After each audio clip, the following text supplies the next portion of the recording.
ॐ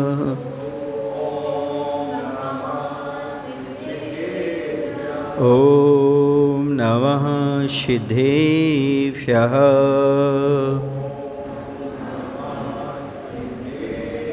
ॐ नमः सिद्धेभ्यः। बोले महावीर भगवान की, आचार्य गुरुदेव श्री विद्यासागर जी महाराज की, आचार्य समय सागर जी महाराज की जय।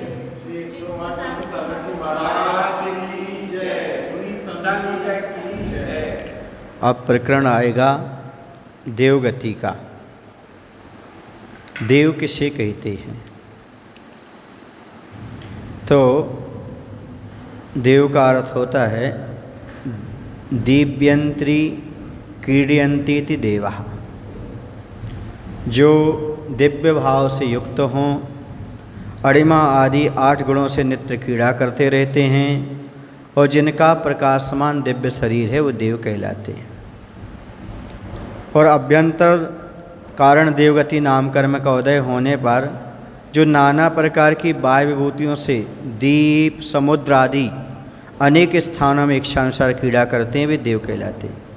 यानी जो अपनी इच्छा के अनुसार कहीं भी क्रीड़ा कर सकते हैं, कहीं भी भ्रमण करने के लिए जा सकते हैं, द्वीप पर, समुद्र पर, पर्वत आदि पर, अकृत्रिम चैत्यालय की वंदना आदि के लिए वह देव कहलाते हैं।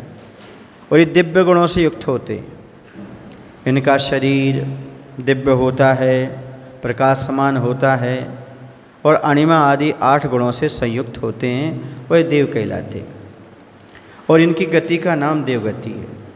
जिस कर्म का निमित्त पाकर के आत्मा देव भाव को प्राप्त हो से देवगति कहते हैं। तो देव कितने प्रकार के होते हैं? तो देव 4 प्रकार के होते हैं: भवनवासी, व्यंतर, जोशी और वैमानिक। अब देवों की विशेषताएं क्या होती हैं? बहुत सारे लोगों के मन में कल्पनाएं रहती हैं। देव विकराल रूप वाले होते हैं, देव के शरीर में से रक्त निकलता है, कोई देखते बहुत भयावह होते हैं। इस प्रकार से परिकल्पना देवताओं के बारे में लोगों की की जाती है। लेकिन देव कैसे होते हैं समझने की आवश्यकता है। देव जो होते हैं वह सर्वांग सुंदर होते हैं। उनका शरीर बहुत सुंदर होता है।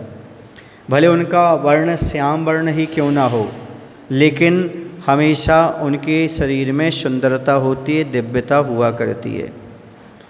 सबसे बड़ी विशेषता ये है, देवों के जो होता है आहार तो होता है पर निहार नहीं होता। अमृत का आहार करते हैं वो लोग।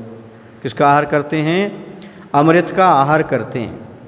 और निहार अर्थात मल मूत्र पसीना, सप्त धातुएं नहीं होती उनके पास। 7 धातुएं उनके पास नहीं शरीर में, तो खून कहाँ से आएगा जब सप्त धातुएं ही नहीं हैं, पसीना ही नहीं आता, मलमूत्र आदि भी नहीं आता। ये देवताओं का गुण होता है। दूसरा गुण होता है देवों के शरीर में बाल नहीं होते। ये उनके शरीर में निगोदिया जीव भी नहीं होते। उनका शरीर बैक्टीरियक होता है। आप लोग कह सकते हैं महाराज जब उनके शरीर में बाल नहीं होते तो जो भी इंद्र आदि देखे हम लोगों ने सभा में, बड़े बड़े बाल लटकते हुए दिखाई दिए। ये विक्रिया से बनाते हैं। किससे बनाते हैं? वो विक्रिया के माध्यम से बाल का निर्माण करते हैं। मूल शरीर में उनके बाल नहीं होते। किनके? क्यों? क्योंकि सप्त धातुएं नहीं हैं, तो हड्डी भी नहीं होगी, है ना, नाखून भी नहीं, बाल भी नहीं। पर कैसे लगते हैं वो? जैसे भगवान की प्रतिमा लगती है। आकार होते हैं, जैसे आकार दिख रहा ना बालों का, ऐसा आकार रहता। नाखून का भी ऐसा आकार, पर नाखून नहीं होता।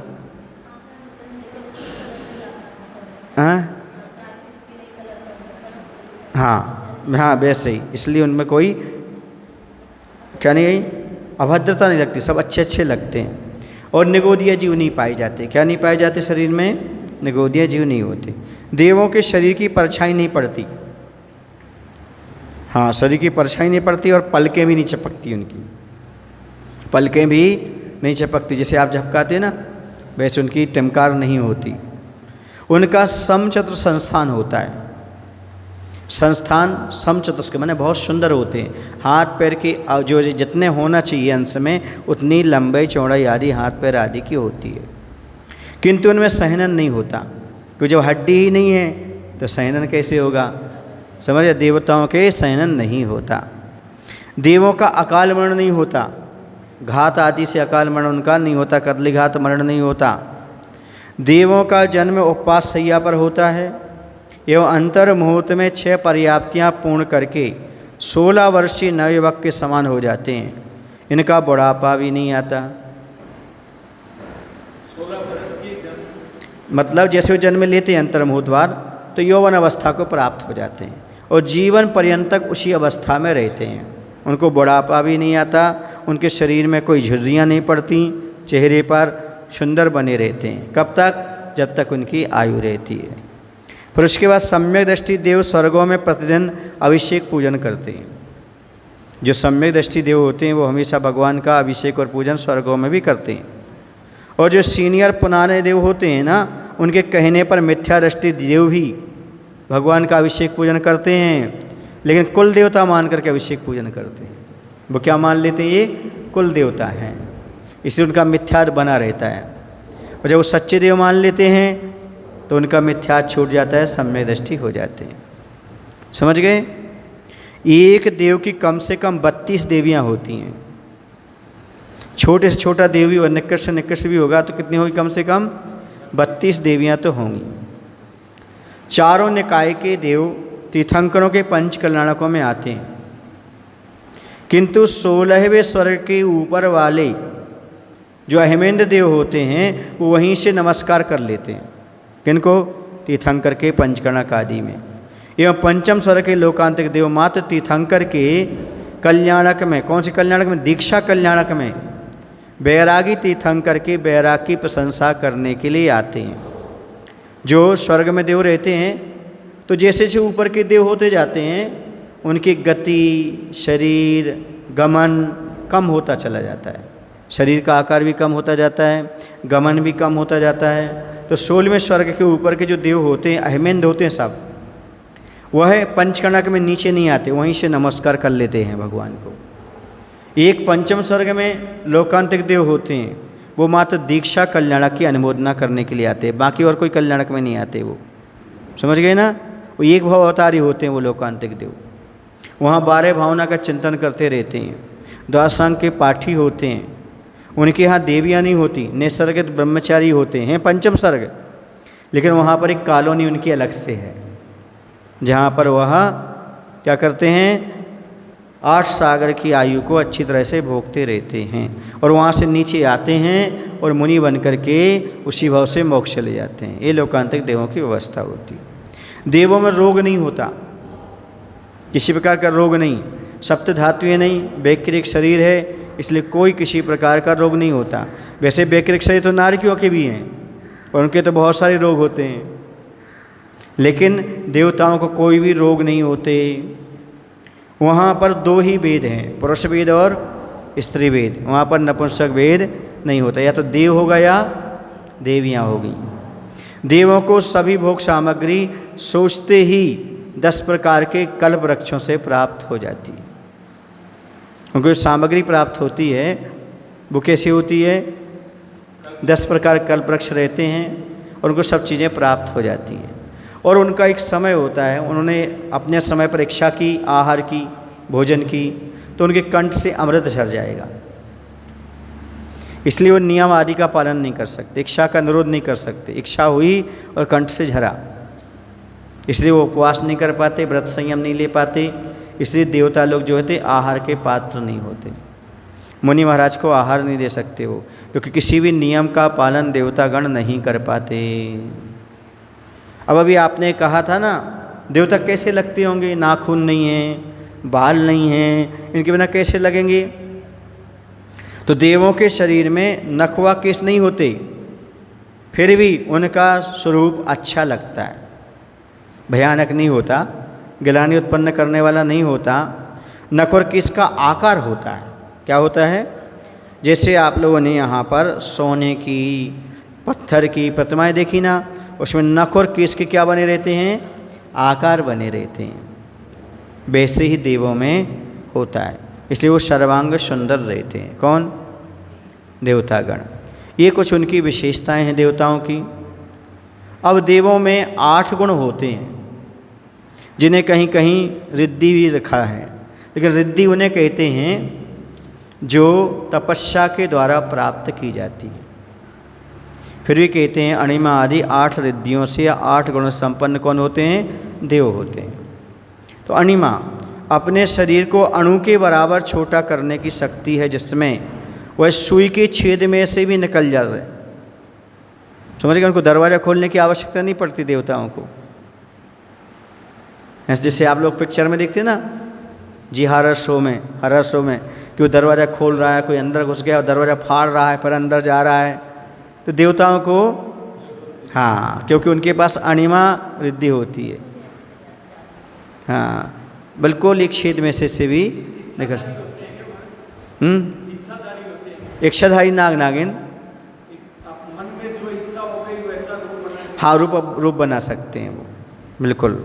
अभी आएगी कामरूपित्त नाम की, उनके पास आती रिद्धि होती कामरूपित्त, जिससे बहुत सारे रूप की रचना कर लेते हैं। दूसरा था महिमा।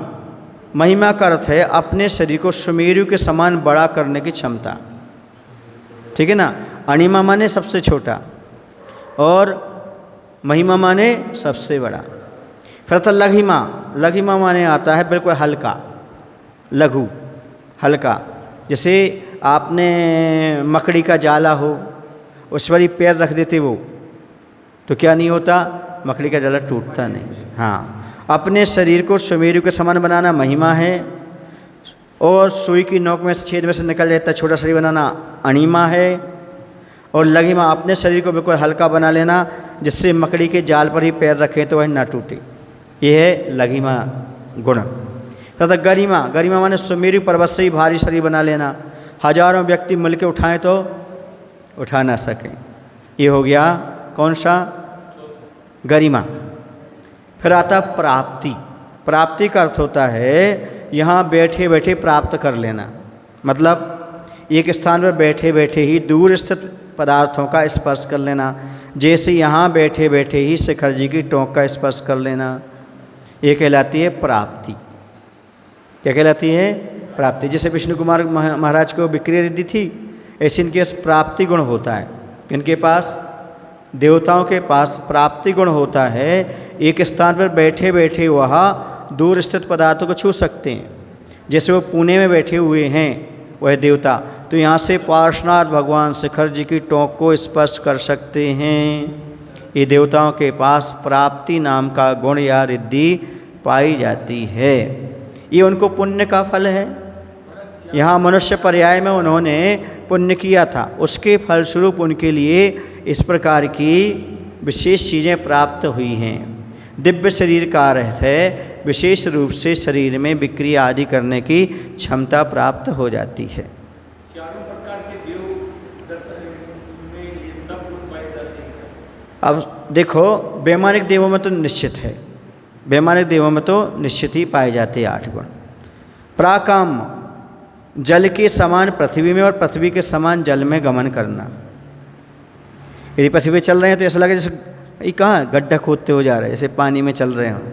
और पानी में चल रहे तो बिल्कुल जैसे प्लेन चलते हैं आप लोग, कोई अंदर उनका पैर नहीं जाएगा, पानी को ऐसे चलते हुए चले जाएंगे। ये कहलाते हैं प्राकाम। हाँ, फिर आता ईशत्व। ईशत्व माने जिससे सब जगत पर प्रभुत्व होता है।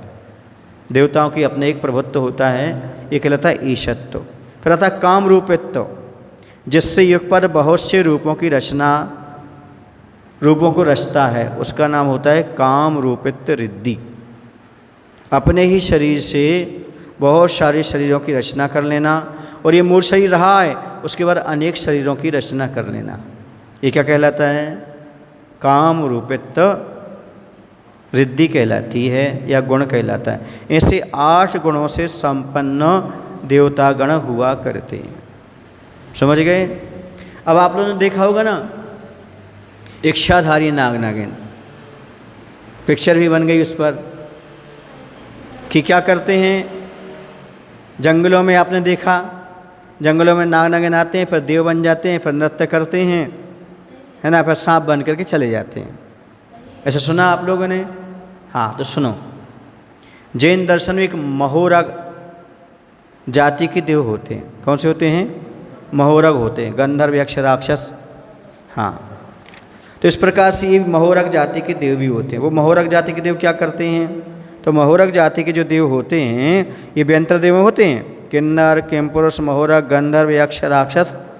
हाँ, तो इसमें महोरग जाति के देव के कौन कहलाते हैं? जिन्हें सर्पाकार विक्रिया करना पसंद होता है, उनको सांप बनना पसंद होता है। सो वो क्या करते हैं, मध्यलोक में आए, उन्हें अपने देव की से विक्रिया से नाग नागिन बन गए और कीड़ा की, उसके बाद फिर देव बन करके अपने चले गए। इसी को देख करके लोगों ने इच्छाधारी नाग नागिन कह दिया, कि उन्हें आगम का ज्ञान नहीं था, उन्होंने शास्त्र पढ़ा नहीं। इसके आधार पर उन्होंने इच्छाधारी नाग नागिन की परिकल्पना बना करके पिक्चर आदि बना दी। समझ गए? ये कौन से जाति के देव हैं? महोरग जाति के देव हैं। पर जो बताते ना मार डाला, ऐसा कर दे, नहीं, उनको मार नहीं सकते। क्यों नहीं मार सकते? क्योंकि देवों को अकाल मरण नहीं होता, इसलिए मृत्यु नहीं होती उनकी। समझ गए? हाँ, और आप उन्हें कुछ कर ही नहीं, बिगाड़ ही नहीं सकते, उनके शरीर को कोई शस्त्र अस्त्र घात कर ही नहीं सकता देवताओं के। इसे वो बताते ना, बंदूक से मार दिया, इससे मार दिया, वो बदला लेने आ गया, ऐसा आ गया, ये सब परिकल्पनाएं हैं। ये मात्र महोरग जाति के देवों को उनका स्वरूप को जान करके पढ़ कर किसी ने बताया होगा, जैनियों के शास्त्र आदि पढ़ा होगा, तो उन्होंने इस प्रकार की विकृति अपनी निकाल दी और कर दिया। समझ गए? तो इस प्रकार से ये देव हुआ करते हैं। अभी देवों का आज अपन ने सामान्य से परिचय समझा है, ठीक है ना। इनके 4 निकाय होते हमने बता दिए, भवनवासी, व्यंतर, जोशी और वैमानिक, ठीक है ना।